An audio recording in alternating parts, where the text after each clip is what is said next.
All right, let's bring in our headliner of the day. Rieder manages $2.7 trillion as CIO of BlackRock's global fixed income team. He's also head of the global allocation team. It's good to see you again. You too. Thanks, Scott. Are you on Team Lee and Kalanovic? It certainly sounds like you are. Risk on now?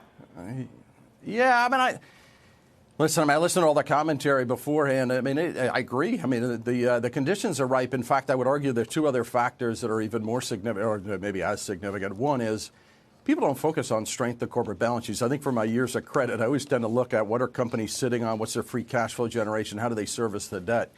You look today, companies, the amount of cash they're sitting on is unbelievable. And the amount they've reduced the debt of their balance sheet. So they're set up to do significant CapEx going forward, R&D. And by the way, you're seeing these numbers flow through. M&A is going to be heavy because they're sitting on so much cash. So that factor, yes, I would argue, when I look at some of the companies we're buying today, that factor, I think, is a really big deal. The second one, as you think about the alternatives for investing today, I've been pretty vocal on your show about Fed needs to go. Fed needs to start tapering down the liquidity. You're seeing fixed income assets, companies' ability to finance, structure, securitized assets where you're able to finance today is unbelievable at less than 1% across the board.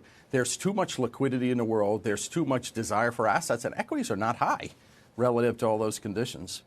You're, in fact, increasing your equity exposure.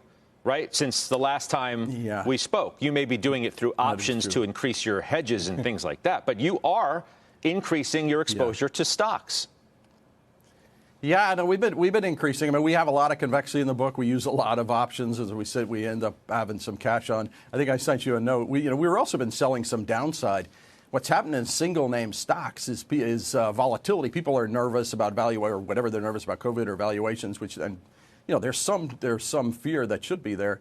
But, boy, some of the stocks, and I think Josh said it, some of these reopening stocks, whether it's retailers or some of the industrial companies that have come off a decent amount, you can now sell because volatility is high. You can sell some put options and actually grow your exposure that way. So, yeah, we've been doing a bit more. The one place that we've been doing a bit different that I may challenge a little bit is in financials, although I think Josh brought up some names we like as well. But some of the banks, I think, are trading at big multiples. We've rode that for a while, particularly European banks. Some of them are up over 100% over the last few months. So we're cutting some of that. By primarily people talk about, well, if rates move higher, the banks will perform. So we're just short. We like being short interest rates. So we think that's a more efficient expression.